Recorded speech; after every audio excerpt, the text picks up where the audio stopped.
Guys, and welcome to another episode of the Unite podcast. Today we've got Quais, a professional elite level men's physique competitor. Wouldn't say elite.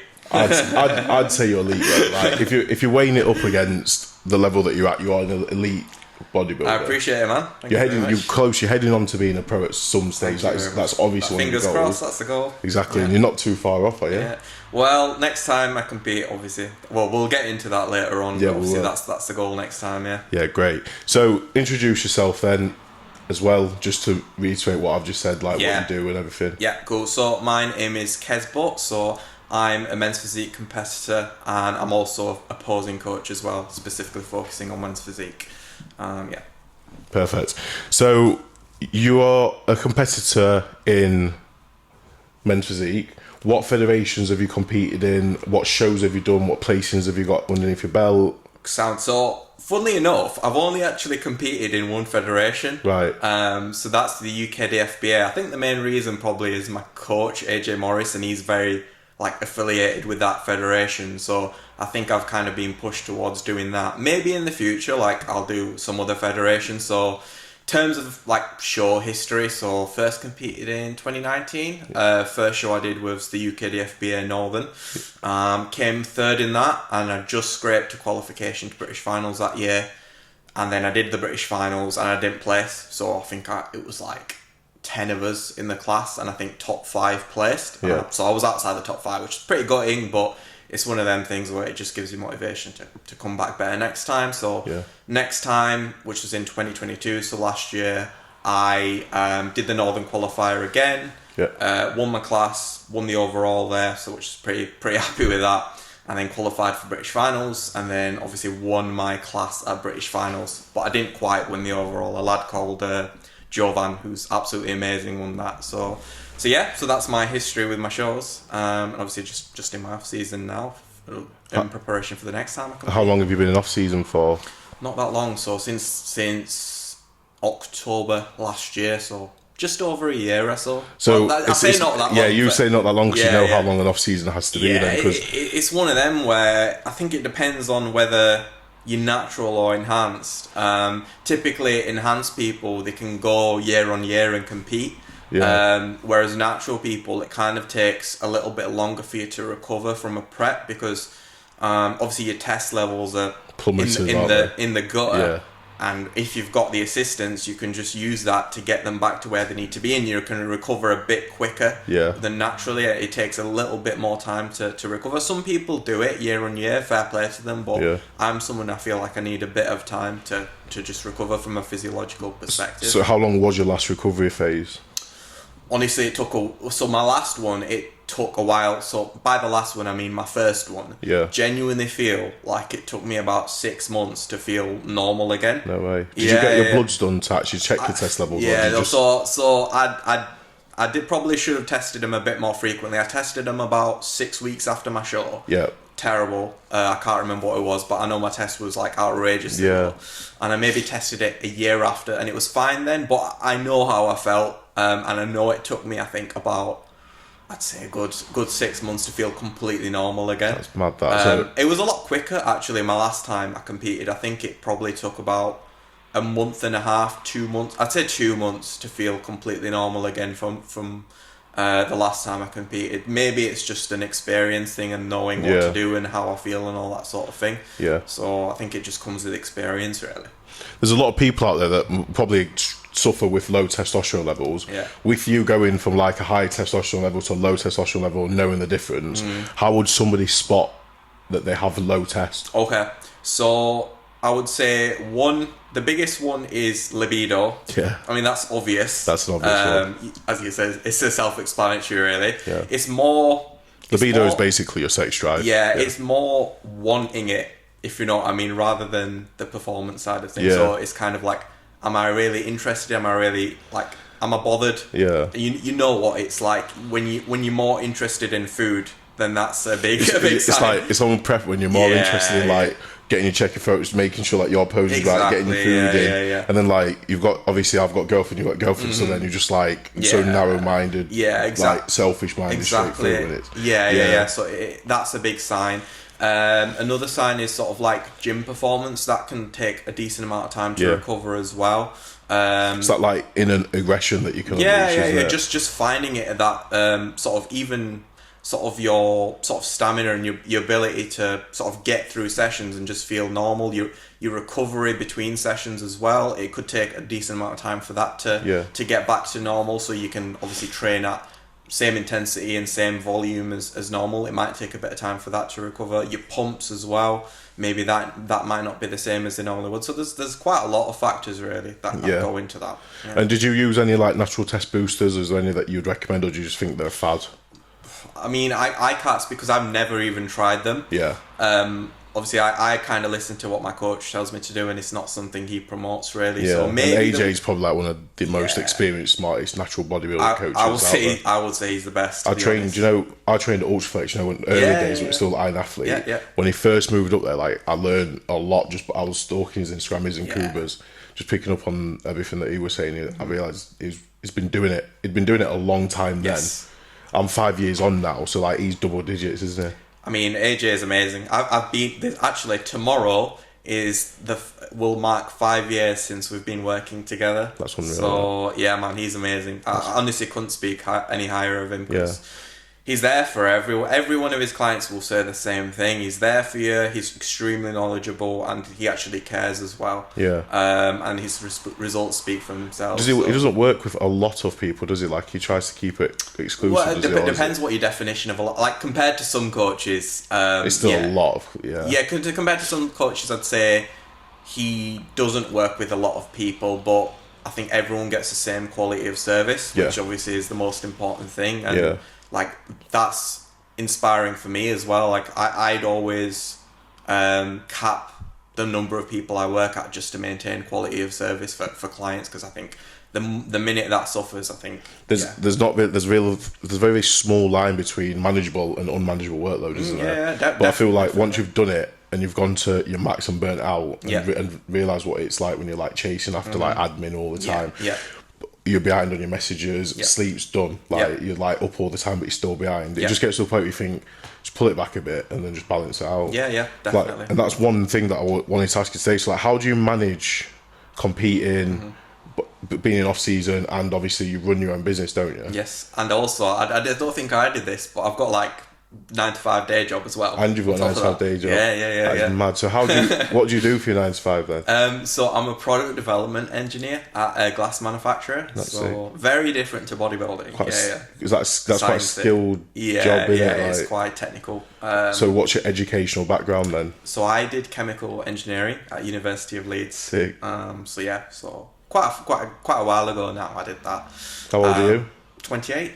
Yeah. How about yourself? I'm 23. Oh, jeez. I know. Mate, you're a youngster, man. I know. I'm 20, but I look like I'm going on 30 years old. Yeah, fair play. But, so I really enjoyed it, and I really enjoyed career and everything. Yeah. So, like, obviously I started the business, not beginning of this year, sort of April time this year. Yeah. Like, to be fair with you, I don't know why or how it happened, but I'd followed you for ages anyway. Probably from AJ, from seeing you or something. And like, I saw you when you started doing posing. I then saw you at a few shows, and the next minute you're doing everybody's posing. And I was just like, you smashed it. Yeah, man. Honestly, like I'm surprised myself. Like, obviously, I did it because I enjoyed it, and people were telling me I should do it. I was helping people for free before then anyway. Yeah. And I thought, might as well, just turn it into business, see how I do. And yeah, mate, it's absolutely taken off, and I'm a bit shocked, like, with how well it's gone. Yeah. And just sort of the response and everything, and that's one of the biggest challenges of this year is managing everything, managing the posing. Obviously, like a big thing for me, like which I wasn't really doing before, is like posting on social media. Didn't have to think about before was social media, posting on social media, putting myself out there. Posting sort of obviously social proof from clients, obviously my own sort of like educational videos and all that sort of thing. Like, it's something I just didn't have to think about before, so that does take a decent amount of time. Then obviously the actual sessions themselves with people, obviously like marketing, and then communicating with people like who are asking me for sessions or information about the sessions, and then calls with them. So it adds a lot of time to the day. It's one of them where you have to really manage your time well. And you're doing else. all of these tasks yourself. Mm-hmm. So like you're basically your own marketing team, your own sales team, your front of house, customer service, admin, finance, everything. At the minute, because I thought to start off with, it probably wouldn't make sense, especially since I'm starting out in terms of like incomings and all that sort of thing, to start outsourcing everything straight away. No.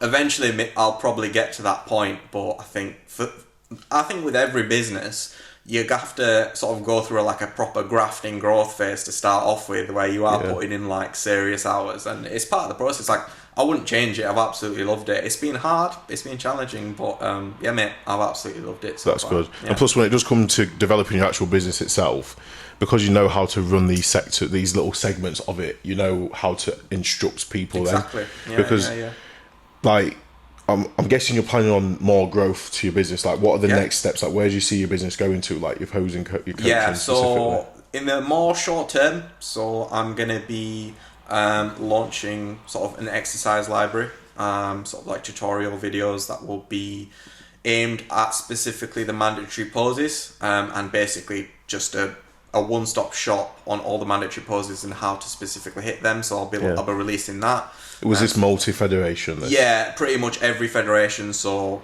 I'll have like front poses, and I'll have different front poses for different federations as well. So it's for everyone in men's physique, really. Yeah. So that's the next thing I'll be looking at. Obviously, just continue doing what I'm doing with the actual sessions with your one-to-one clients. Yeah, exactly. Over the season, hopefully grow it, get some more good results. And then the next thing, it would be dependent on my availability and my time. It would be potentially hiring another posing coach. I already know who it is, and I've already had a word with him, so he knows who he is as well.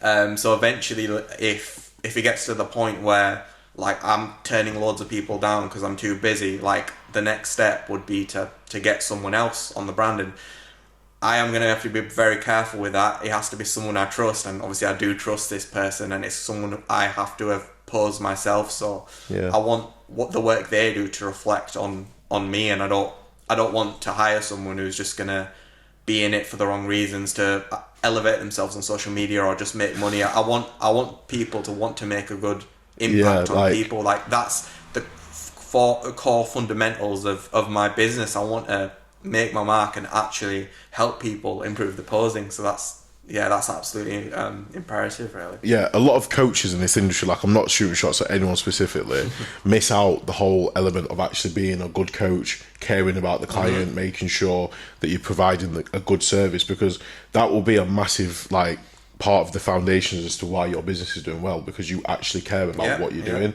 And with you obviously working 9 to 5, like, you were giving out free sessions anyway to start off with, so you do it for the love of. I've done it because one of the things I've taken care of for a good while is my posing, and I've been like known for having quite nice transitions and everything, and people have just asked me for tips here and there over the last few years. I've taken a few people through quite a few sessions, and one of the lads, I sort of at the beginning of the year was doing a few PCA shows, so I basically did his posing, and that's what kind of kick-started all this, and then eventually turned it into a business. So that's where this all comes from. This business is, I genuinely enjoy and I genuinely love it, and I think people see that I have a passion for it. Yeah. And that's what I feel like sells me as a posing coach, is people can see I genuinely care about it. I'm not in it just to make, I want to make money.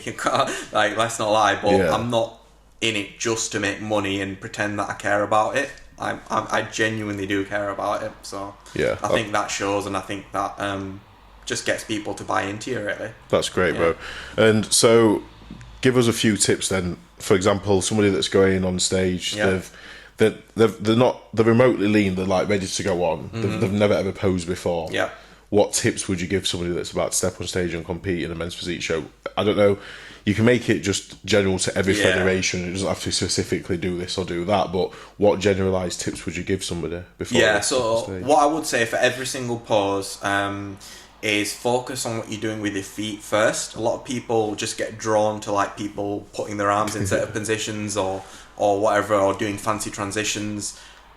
So firstly, your mandatories are going to be judged more than anything else. So how you look in a mandatory pose compared to the next guy is going to be the most important thing. So before you worry about transitions or anything like that, worry about how you're hitting the mandatory poses. Then when you're in the mandatory poses, focus on your feet first, because your feet are going to dictate how the rest of your body looks in the pose. So from there, you're going to have to worry about how you distribute your weight onto the feet. So say for a front pose, for example, you want to sort of distribute your weight more on one leg, so what I like to call sitting into the hip, and that'll make your waist look smaller, generally speaking. So from there, you're going to think about like your torso alignment, so making sure your torso's upright even though you're sitting into the leg. Following that, you're going to think about your sort of lat engagement, because every single pose requires you to flare your lats in some way or another. So you think about how you're going to flare your lats, and then after that, then you worry about where you're putting your hands and where you're sort of bringing your elbows out. And then from there, you can sort of see the silhouette of the physique then in the pose. And then obviously you're going to be squeezing your abs if it's a front or a side pose as well. And then from there, just minor tweaks to sort of help it suit your physique the best way. So ultimately, what I like to do is work from the ground up in posing. And bodybuilding posing is exactly the same as well. All the bodybuilding posing coaches will say the same thing. And it can be a bit overwhelming for people who are just starting to like, what do I do first? So that's the order I would say. What I would say for everyone is just get with a posing coach. Even if it's just one session, get with someone who is good at posing and just get them to take you through the mandatory poses and how to hit them. And then once you have that fundamental understanding of how to hit the pose, then you can kind of like tweak it to best suit your physique and just take it from there, really. Yeah, that's some great advice there, to be fair. And when you first ever stepped on stage, then, like, what was going through your mind when you did your first few poses? Did you have like were you just good from the offset, or was it a bit? No. I wasn't good from the offset at all. I was very stiff with my movements, like quite robotic, and it was just a little bit awkward getting myself into the right. It just didn't come natural. It didn't feel natural at all. I just felt a bit really awkward and weird, and that's why like I just put in loads of graft. Like, who taught you to pose? So first posing coach was Emma Heineman. Okay. Yeah. She's like. Yeah, she's the person really when it comes to the pose. She does everything. Like, So I learned a lot from her. My first posing things I watched, because I watched some of her videos as well. Yeah. There's a video of me on YouTube actually from years ago. I look terrible in that, but it's one of them. But she taught me a lot about posing, like especially the fundamentals about foot placement and weight distribution and all that sort of thing. And then from there, I just kind of worked on what suited my physique and played around with that. And I feel like by the end of that first prep, I was in a pretty decent spot. Obviously not where I am now, but I feel like I could pose fairly well after that first prep, and then just continued and after that and just put in the work and got even better, really. Yeah, great. Your own training then, how's that going at the moment? Wicked, mate. Really good. Yeah. What's your training style like? Do you know what's your like rep? What type of rep ranges do you go for? What's your split? Yeah, it varies really. Like, I tend not to go below like 6 to 7 reps ever on anything. So so for like bigger muscle groups, so say like legs, back and chest, I'll do for my compounds 2 sets on each compound. So I'll do like one top set, so like normally about 7 to 9 or 10 for first set, and then I'll go like 11 to 15 for a second set. But chest at the minute is a weak point, so I'm doing a bit more volume. So my first compound I'll do 3 sets. And then generally speaking, for pretty much all isolation movements, I'll do a bit higher volume. So like 3 sets, and then sometimes I'll even throw a drop set in. So arms and delts especially, I can just hammer it with volume really. Because I feel like they respond quite well to like higher reps and sort of higher volume rather than just like higher weight, I suppose. Would you go all round high volume? What's that? Would you go like fully high volume training for just everything? No. Just depends on your physique and Do you feel like you don't need to do? I don't. No. It just depends. Like especially like for legs, obviously men's physique, I don't need to train that high volume.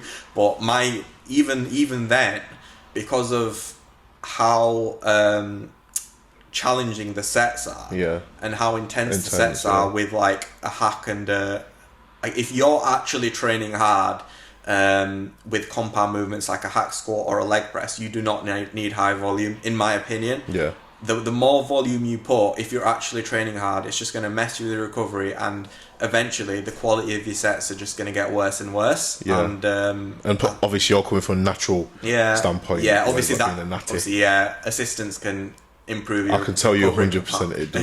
Definitely exactly. improve it. Yeah, so it's one of them where, but even then, people who are assisted, the ones that like train hard don't need as much volume, especially for the bigger muscle groups. I'd say obviously for arms and delts, it's always good to chuck in volume because it's not that demanding. Yeah. But for stuff like say deadlifts, hacks, like a barbell squat, stuff like that. Yeah, there's no like way. People, I see people doing like 5 sets on there, and I can tell they're not training hard. That they're not going close to failure whatsoever.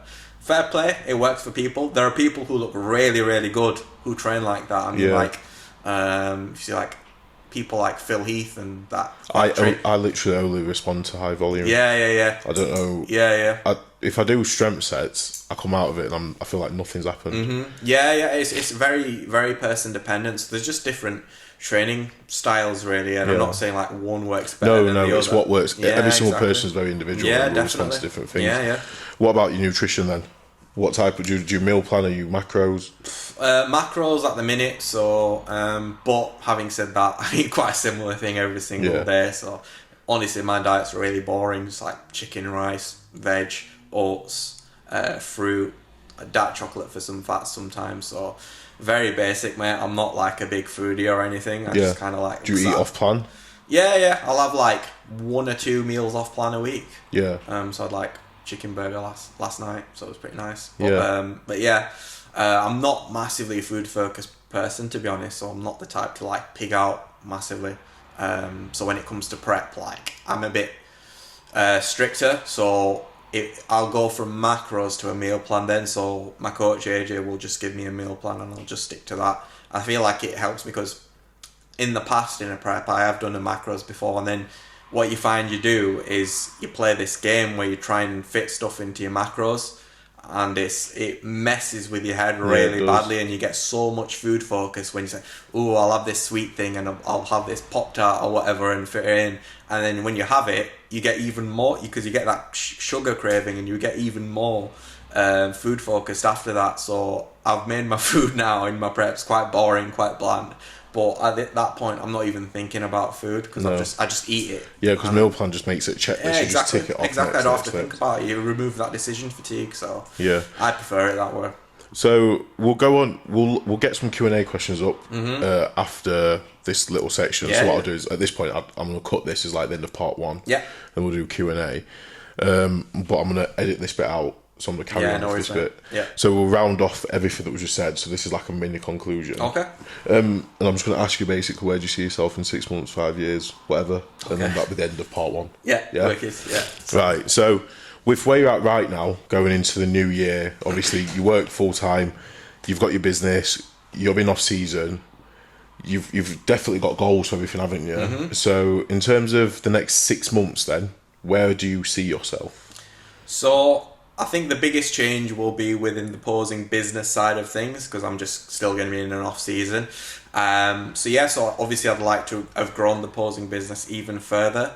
Obviously by that point we'll be in the competitive season, so I'll be putting more people on stage from a posing perspective, and just continue to get some more good results really. I'm not one to really put too concrete goals, or I'm going to be earning this much a month, blah blah blah. It's just like I want it to grow and I'll just see how it goes really. So I'd say that's it for 6 months. And are you currently taking on posing clients? So how do they sign up? Like I am, what's the process for somebody that's wanting to get into so posing? It's quite simple, it's quite informal with me. So if anyone wants to just drop me a DM on Instagram, I'll just then direct them to like a quick form to fill out, just for them to sort of provide me with information with regards to what they want to achieve from the goals, and then from there we'll just have a chat on Insta and get a session started really. Yeah. And then where do you see yourself the next year? So this time next year, where will you be in terms of business, fitness, everything? So by this time next year, obviously we'll have wrapped up another competitive season.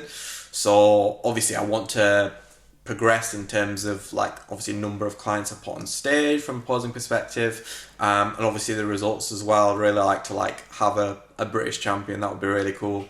Obviously like from a financial perspective, I want to be doing better from a business perspective, but I'm quite a competitive person, so I absolutely love it to see when my clients do well, and just the looks on the faces when they win a show. It's honestly, it's genuinely probably the most satisfying feeling that I get from the posing business. And then from a personal perspective, I'll be coming closer to my prep by that point now. So obviously just continue to put on more size really where I need to. So it's kind of like more of the same with the training perspective. So with you knowing when you'll be coming up to prep, then when are you next competing? Yeah, so it will be 2025. Perfect. So that will be the next competitive season. And you go for the full run? Yeah, man. So as much as I can do. So obviously last time I won the British title in my height class. Obviously, I want to take it a step further, win the overall British title, and then I'll be planning on doing your international shows as well. So if I do, fingers crossed, you kind of have to with the natural federations if you want to do exactly, well, don't you? Yeah. So obviously, I would qualify for like a European show, so I want to win that as well. I think based on the standard that I've seen, I think I'll have a good chance of winning that. So obviously become a European champion, and then go to the natural Olympia, which is my big goal. And then just see how I do. I don't want to put too much pressure on myself. I really want a natural pro card next time I compete. That's my goal. One way or another to get that. It all depends on who shows up on the day, so I'm not going to be delusional and say, I'm going to get it, because I don't know if I'm going to get it. Who knows, you might get it. Yeah. I mean, I believe I'm of the standard to be in the mix. That's all I'm going to say. You can't help who shows up on the day, but as long as you bring your best, that's all you can do. Yeah, exactly. Like, it's a big thing I've learned, especially this year with bodybuilding, is that you can have amazing athletes stepping on stage. But some crazy genetics. Yeah, but they can be beat on the day by anyone else, so I'm not going to be saying, I'm destined to win this, blah blah blah. I think I have a good chance of doing so, and I think I'll be in the mix. But so that's my goal, and just see how I do in America in the natural Olympia if I do get there. That is, and then obviously like from a business perspective, that'd be really good as well. Like, you know how it is when you get leaner, engagement goes up. When you're on prep, like everyone's hyped and everything, so that'll definitely help the business as well. There's nothing better than a good old diet for the for the socials. And then to conclude everything, then, like, what advice would you give to somebody that's young, that's sat at home right now watching this podcast, that wants to get into fitness, wants to start competing, is thinking about stepping on stage? Like, if you could give them 3 tips, 3 take-home points, what would those 3 things be? So if you're young, I'd say the first thing is the stage is always going to be there, so don't rush the process. I see a lot of people getting on stage too early when they don't have enough muscle. So that's one thing. I would say invest in a good coach. I think from my own perspective, like the progress I've made with being with AJ has been absolutely outrageous. Like, I mean, I was training for 5 years before I got with AJ. 5 years after. I've made so much more progress with my physique since being with AJ, so I would say invest in a good coach, because it's genuinely one of the best things you'll do. It'll transfer to all aspects of your life as well, the things you'll learn from a good coach. And other than that, just enjoy it. Just enjoy the process. Like, embrace the struggle. Yeah, definitely, mate. Like, you're not going to be perfect in anything or everything you do, and part of the fun of it is making the mistakes and getting better and just learning to enjoy it rather than putting so much pressure on yourself. Like, you see these influencers like do these Road to Pro series and get the pro cards in the first season. Like, that's not a realistic expectation for most people. So you've just got to learn. And a lot of them people have been training for 20 years. And they've just decided to now jump into bodybuilding. So just don't took the time. Don't try and compare yourself to these people. Just learn to enjoy your own process. And take everything in as it goes, really. Yeah, perfect. Right, so that wraps up part 1. Then